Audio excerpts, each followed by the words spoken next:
पुण्यातील सर्वात जुने उद्यान म्हणजे कमला नेहरू पार्क, प्रभात रोड व भांडारकर रोड या भागातील हे उद्यान आहे.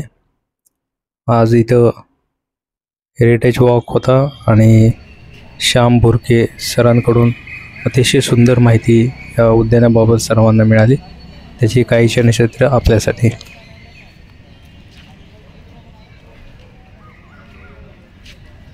या हेरिटेज वॉकला पुणेकरांचा उत्तम प्रतिसाद मिळाला आणि श्याम भुरके सरांनी तर अतिशय सुंदर भाषेत सर्व माहिती सांगितली.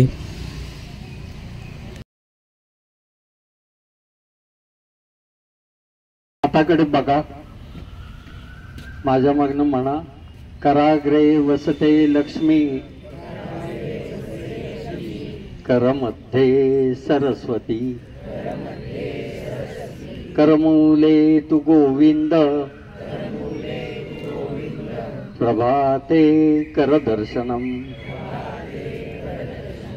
आपण आज भाग्यवान आहे की अशा जागी आपल्याला यायला मिळालंय की इथं आलेला प्रत्येक माणूस हा सदैव आनंदी राहतो, कार्यरत राहतो, प्रेरणादायी जीवन जगतो.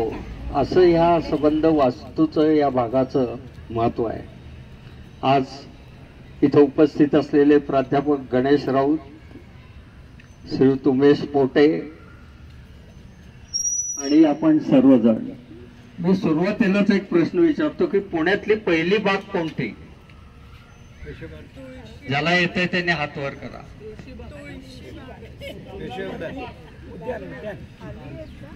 इकडे कोणीतरी बोललं ते बरोबर आहे, सारसबाग. पेशव्यांना शनिवारवाड्यातनं विरंगुळ्याला जायचंय तर त्या हत्तीवरनं जायचे आणि तळ्यातल्या गणपतीला जायचे. त्याचं नाव नंतर सारसबाग पडलंय, पण तळ्यातल्या गणपतीला जायचे.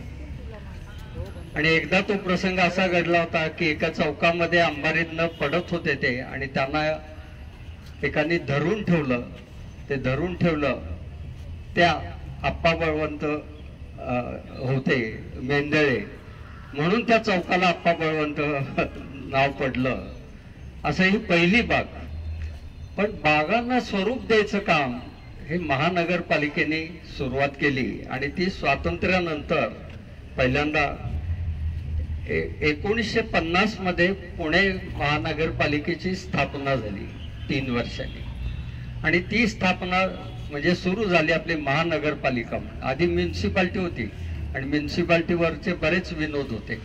श्रीज जोशी तर मुलाला म्हणायचे, एक वेळ पुण्यातली म्युन्सिपाल्टी सुधारेल पण तुझ्यात काही बदल व्हायचा नाही. म्हणजे अतिशय बिघडण्याचं म्हणजे म्युन्सिपाल्टी असं प्रमाण होतं त्यावेळेला. पण त्याचं स्वरूप चांगलं याला ही महानगरपालिका झाली 1950 मध्ये. आणि त्यांनी एक अभ्यास गट नेमला की इथं बागा कशा असाव्यात, काय करावं. आणि त्याप्रमाणे पहिल्या 1952 मध्ये एकदम ती पुन्हा जे तळ्यातला गणपती होता ती सारसबाग म्हणून व्यवस्थित झाली. आणि त्याच वर्षी कमला नेहरू उद्यान हे जिथं आपण बसलोय या उद्यानाची सुरुवात झाली. 16,000 चौरस मीटरचा हा सगळा भाग आहे. आणि आनंदाची गोष्ट आहे की आपण अशा वेळेला जमलोय की या बागेला बरोबर 71 वर्ष पूर्ण झालेली आहेत. इतका हेरिटेजच्या दृष्टीने याला फार चांगला अर्थ आहे. आणि कमला नेहरूंचं नाव का दिलं इथे, तर त्या काळामध्ये त्यांच्या पंडित जवाहरलाल नेहरूंच्या त्या पत्नी होत्या आणि महापौरांची इच्छा होती की नेहरूंना बोलवायचं उद्घाटनाला. त्या गेलेल्या होत्या. तर 1 ऑगस्ट 1899 दिल्लीत कमला नेहरूंचा जन्म झाला होता आणि त्या स्वित्झर्लंडला क्षयाच्या याच्यामुळे 28 फेब्रुवारी 36 निवर्तल्या. फक्त 37 वर्षाचं आयुष्य हे कमला नेहरूंना मिळालेलं होतं. पण त्यांनी स्वातंत्र्य लढ्यामध्ये भाग घेतला होता, हे फार महत्वाचं त्यांचं कार्य होतं. आणि अशा या बागेच्या उद्घाटनाला पंडित जवाहरलाल नेहरू आले होते, हे फार महत्वाचा असा एक भाग आहे. त्यावेळेला महापौर होते बाबूराव सणस आणि बाबूराव सणस हे फार कार्यरत असे सगळीकडे संपर्क ठेवून तिथं आले होते आणि SP कॉलेजच्या मैदानावर त्यांचा नागरिकांतर्फे फार मोठा सत्कार होता. त्याला बाबूराव सणस होते, पण त्यांचं मन इतकं निर्मळ होतं. ते बुलगानींना म्हणाले तिथे, तुमची नेहरूंची फार मैत्री आहे ना, मग जरा आम्हाला बेळगाव द्यायला सांगा ना. आता त्यांचा अमृत महोत्सवाचा माहितीपट हा पूर्ण इथं त्याचं चित्रीकरण झालेलं होतं या बागेत आणि तो तयार करण्यात आला होता. पु ल देशपांडे इथं जवळच राहायचे आणि वासुदेव पाळंदे हे त्याचं काम पाहायचे. त्यांनी इथे बरीच शिबिरं घेतली मुलांचे, नाटक त्याचं प्रशिक्षण देण्यासाठी. तेच गोपीनाथ तळवलकरांनी इथे अनेक कार्यक्रम घेतले मुलांसाठी. मुलांना ते गोष्टी सांगायचे, त्यांच्याकडनं कविता म्हणून घ्यायचे. हे काम त्यांनी इथे मोठ्या प्रमाणावर केलं. प्रभाकर पणशीकर इथे आलेले होते. वसंतराव देशपांडेंचा इथं जो फलक लावायचा होता त्याच्या वेळेला ते इथे आलेले.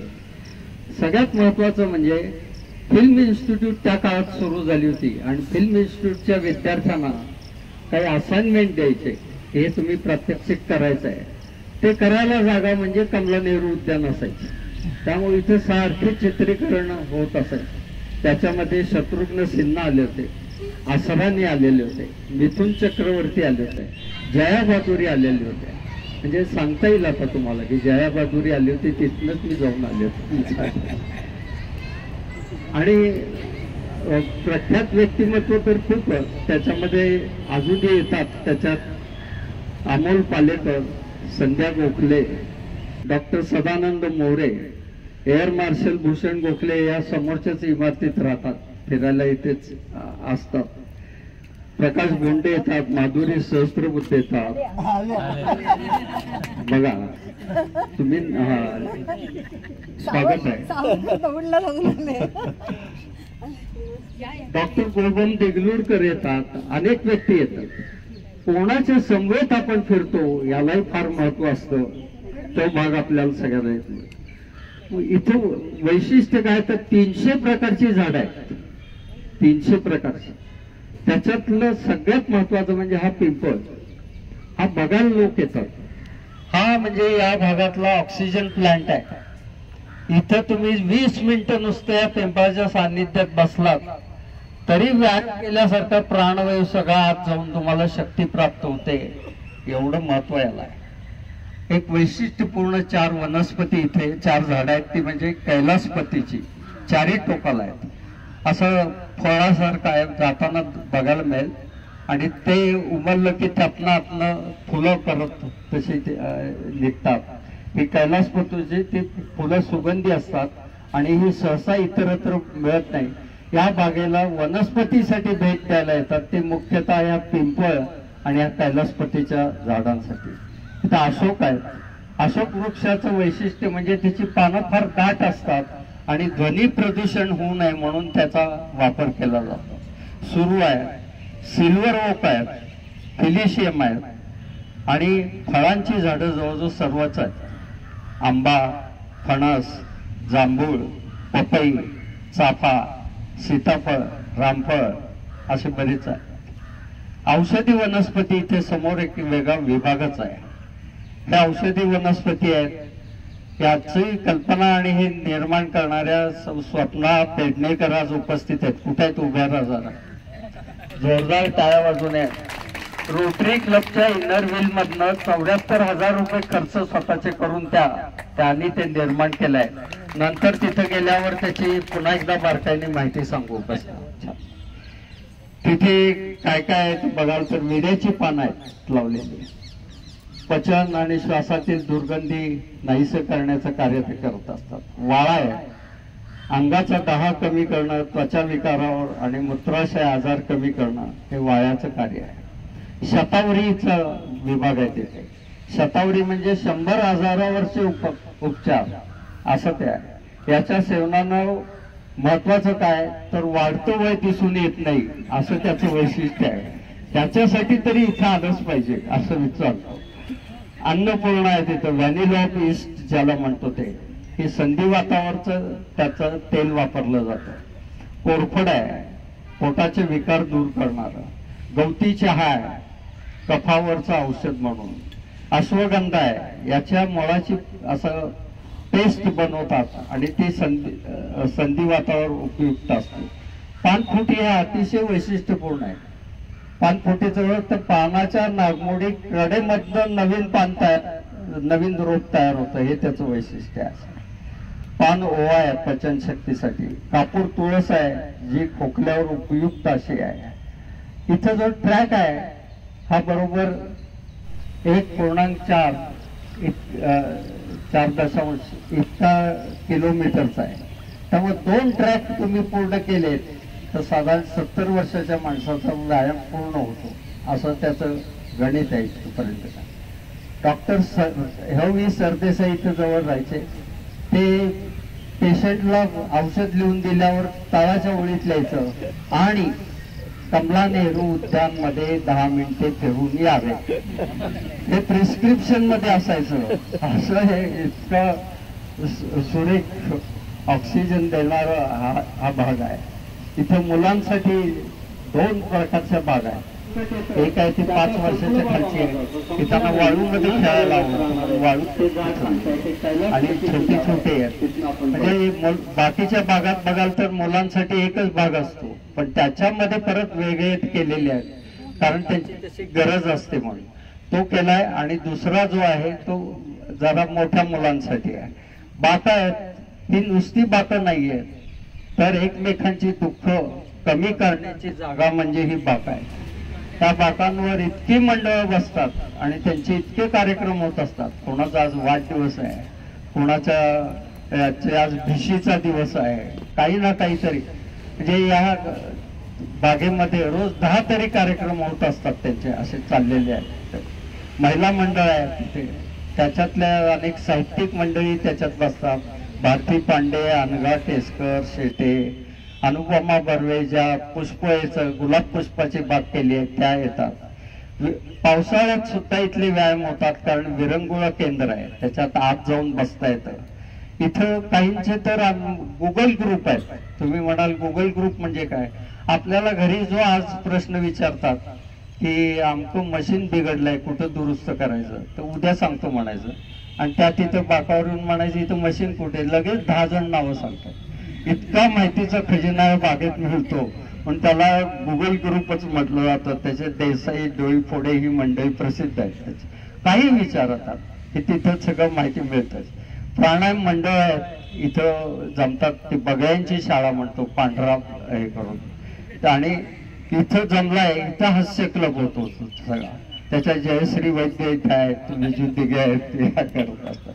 त्या जयश्री वैद्यांचं तर वैशिष्ट्य बागेतलं काही कुठलाही माणूस कुठे आहे आता विचार की त्या सांगतात.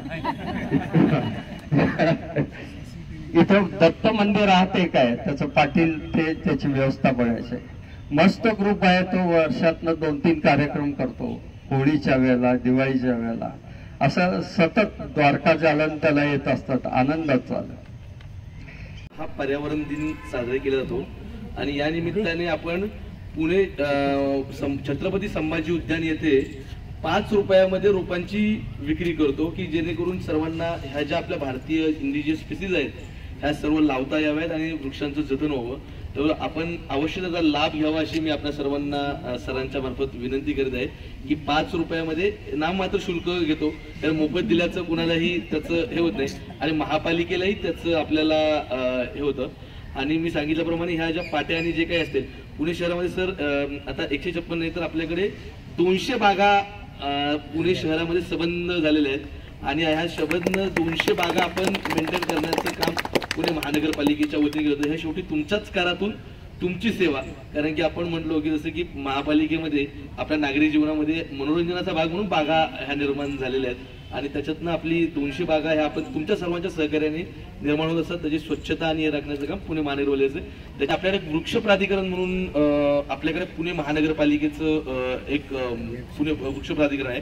त्यामुळे आपल्या घराची इथे काही झाडं किंवा हे ते असतील किंवा आपल्याविषयी काही तक्रारी असतील किंवा त्याच्या फांद्या काही, कारण की झाडाच्या फांद्या तोडायच्या असं म्हणजे काही झाड कापायचं नसतं. जशी आपली नखं वाढतात किंवा आपण जसं केस वाढतात ती कापावी लागतात जर हे केली तर, तशीच त्याप्रमाणे काही झाडांच्या आपल्याला फांद्या जर कट करायच्या असतील, त्याच्यामध्ये काही आपल्या समस्या असतील, मला अवश्य संपर्क झाला. आपण 15 क्षेत्रीय कार्यालयांमध्ये पूर्णपणे त्याची व्यवस्था केलेली आहे. आता आपल्याकडे पूर्णपणे आपण सर्क्युलेशन केलेले की तुम्ही जर समजा विमाननगरला असता तर तुम्हाला आता इकडे यायची गरज नाहीये.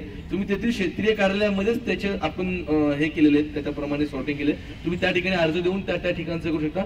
जर याच्या बाबतीत कोणाला काही म्हणजे तक्रार असेल किंवा काही प्रॉब्लेम येत असतील तर मला कॉन्टॅक्ट केल्यावर मी तुमची सोडवण्याचा नक्की प्रयत्न करेन अशा आपल्या सर्वांना विनंती करतो. मी नंबर परत रिपीट करतो, 99229922 महिना संपत आलेला आहे. जून महिना येतोय. जून मध्ये आपल्या पावसाचा हे असतं आणि खरंच झाड लावायला आपल्याला फार मोठी संधी असते.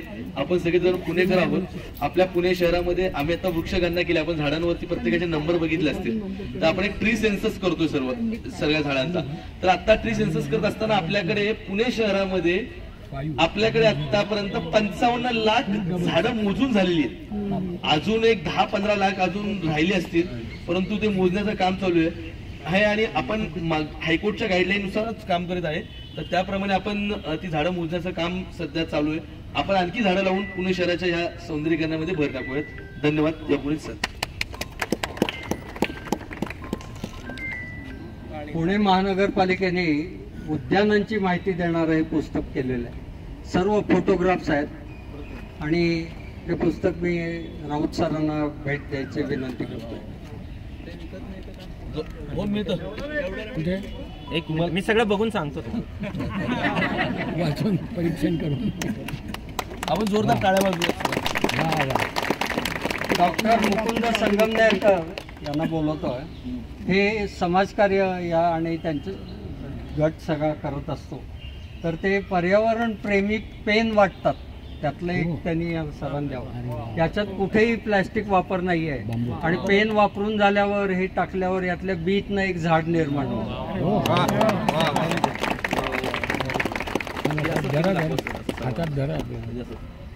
Eco friendly pen. आता मी पुढचा जो लेख लिहीन माझा इको फ्रेंडली लेख असेल.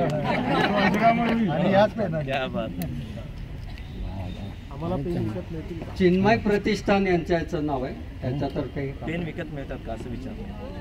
पेन विकत मिळतात तुम्हाला.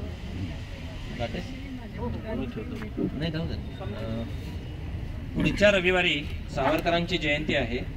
तर आपला जो कार्यक्रम होणार आहे तर विदेशी कपड्यांची होळी जिथे झाली तिथे विधान परिषदेमध्ये 12 वर्ष आमदार असलेले श्री अशोक मोडक ज्यांनी सावरकरांचं चरित्र लिहिलेलं आहे तर त्यांचं व्याख्यान ते खास मुंबईवरून आपल्यासाठी येणार आहेत. त्याच दिवशी आपल्याला आपण रविवारी सकाळी 8 वाजता आपण तिथे जाणार आहोत. पुढच्या रविवारी बरोबर. ते सर नेहमीप्रमाणे तुम्हाला लोकेशन पाठवते, त्याची बातमी अगोदर येईलच. भुरके सर हे प्राचार्य आहेत, हे त्यांनी सगळ्यात शेवटच्या भागाकडे वळल्यानंतर दाखवून दिलं. त्यांनी मार्क्स पण लगेच दिले. खरा प्राध्यापक हा कायम मार्क किती द्यायचे याच्या विचारामध्ये असतो आणि खरा प्राध्यापक टीचर पण असतो. आज जागतिक चहा दिन आहे. आम्ही काय करतो, कॉलेजमध्ये तास संपला की चहा प्यायला जातो. लोक आम्हाला विचारतात तुम्ही कोण आहात, तर आम्ही त्यांना सांगतो आम्ही टीचर आहोत. तासातासाने चहा पितो. आता ज्यांना कोणाला चहा प्यायचा आहे त्यांच्यासाठी भुरके सरांचं घर जवळ आहे.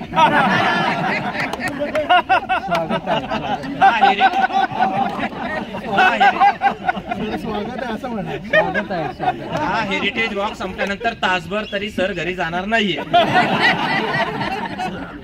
तर त्यांच्यासाठी वा. माझी मिसेस इथं आलेली आहे, तिच्यासाठी सॉरी. म्हणजे सरांनी जरी सांगितलं तरी आपण कसं फसवलं असं वाटतं, तसं मी करणार नाही. कारण आम्ही दोघं एकाच गाडीवर आलेलो आहोत. ती मागे बसणार आहे आणि हिरो होंडा नंतर बसल्यानंतर मागचा माणूस समोरच्याचं डोकं कंट्रोल करत असतो. त्यामुळे मला इकडे तिकडे बघता येत नाही, तर मी सरळ मार्गाने गाडी चालवत राहतो.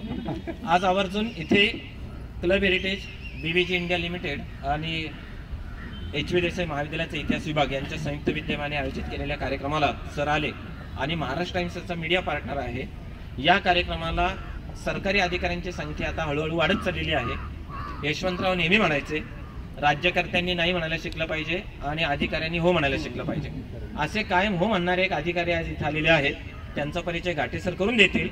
आणि पूर्वीच मी पर्यावरणपूरक पेनाने लिहिलेलं जे पुस्तक आहे थोरांचे बालपण, तर या पुस्तकामध्ये तुमचाही समावेश व्हायचा असेल तर तुम्ही माझ्याशी कॉन्टॅक्ट करू शकता. तुमचंही बालपण या पुस्तकाच्या पुढच्या आवृत्तीमध्ये आपल्याला समाविष्ट करता येईल. मी घाटे सरांना अशी विनंती करतो की त्यांनी ते सरकारी अधिकाऱ्यांचा करूयात. सर्वांचे आभार. या ठिकाणी सदर्न कमांड जे आपल्या पुण्यामध्ये आहे त्याचे प्रमुख इस्टेट ऑफिसर IDS दर्जा असतो, जसा IAS दर्जा असतो तसा IDES एक दर्जा असतो, त्याचे अधिकारी श्री प्रसाद चव्हाण साहेब या ठिकाणी आलेले आहेत. मी त्यांना विनंती करतो की आपण या ठिकाणी यावं. सदर्न कमांडचे इस्टेट ऑफिसर आहेत, म्हणजे दक्षिण भारतातल्या ज्या काही सदर्न कमांडच्या प्रॉपर्टीज आहेत, इथलं आपलं देवरोड असेल, खडकी असेल, पुणे कॅन्टोन्मेंट आणि पार कन्याकुमारीपर्यंत ज्या काही प्रॉपर्टीज आहेत त्या सगळ्या आदरणीय प्रसाद चव्हाण सरांच्याच नेतृत्वाखाली कार्यरत आहेत. त्यांनी कृपया आदरणीय भुरके सरांचं या ठिकाणी डॉक्टर गणेश राऊत सरांचं पुस्तक देऊन या ठिकाणी सन्मान करावा ही नम्र विनंती.